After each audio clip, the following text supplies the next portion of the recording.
दोस्तों, विषाणु से संबंधित श्रृंखला में हम यानी विषाणु के बारे में हम आपको पूर्व के वीडियो में बता चुका था।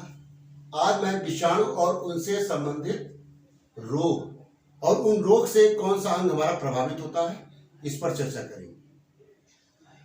तो इस श्रृंखला के अंतर्गत सबसे पहले हम चेचक रोग के बारे में बताते हैं। चेचक रोग जो हमारा होता है वो मीजल वायरस यानी विषाणु कहते हैं जिसको इंग्लिश में, मतलब हिंदी में विषाणु और इंग्लिश में वायरस कहते हैं, मतलब उसके द्वारा होता है। और इस रोग में हमारा जो है वो श्वसन अंग जो होता है यानी श्वसन मार्ग, जिसको श्वास नली कहते हैं, वो प्रभावित होती है। दूसरा रोग हमारा विषाणु से छोटी मात्रा होता है, ये बैरियोला वायरस के द्वारा होता है।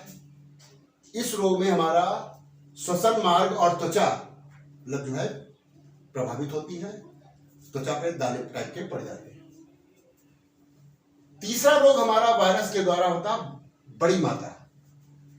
ये बड़ी मात्रा रोग जो होता है वो बैरिसेला वायरस द्वारा होता है।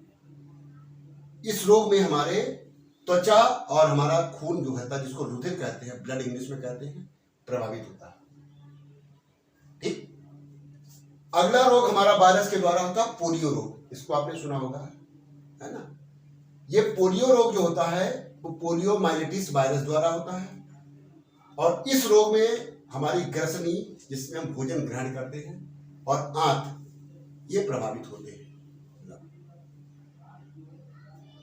और अगला रोग हमारा वायरस का है जिसको हम रेबीज, हिंदी में इसको विसेका कहते हैं, हाइड्रोफीबिया के नाम से भी इसको जाना जाता है। ये रोग हमारा जो है वो ज्यादातर कुत्ता बिल्ली की लार में पाया जाता है, मतलब है ना, कुत्ता बिल्ली की लार में इसका वायरस पाया जाता है। उस वायरस का नाम है रैबिडो वायरस। पूछा जाए रेबीज रोग किसके द्वारा होता है, तो आप कहेंगे रैबिडो वायरस के द्वारा होता है। और ये वायरस हमारा जो है कुत्ता बिल्ली मतलब इन जानवरों की लार में पाया जाता है, और जब ये काटता है तो ये इसको ब्लड में छोड़ देता है। ठीक। अब इस रोग में हमारे यानी मनुष्य का कौन सा अंग प्रभावित होता है, तो केंद्रीय तंत्रिका तंत्र यानी मस्तिष्क कहते हैं। मतलब आदमी पागल जो है सा हो जाता है। हाँ, अगला रोग हमारा आता है एड्स। ये भी विषाणु द्वारा होता है। और ये रोग जो हमारा होता है वो HIV वायरस, जिसको हम रिट्रो वायरस के नाम से भी कह सकते हैं, मतलब रिट्रो वायरस द्वारा भी होता है। इस रोग में हमारा रुधिर और तंत्रिका तंत्र यानी मस्तिष्क जो है प्रभावित होता है।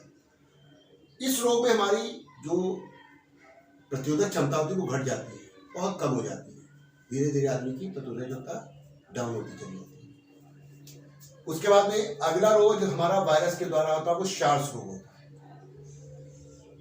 ये रोग हमारा कोरोना RNA वायरस द्वारा होता है।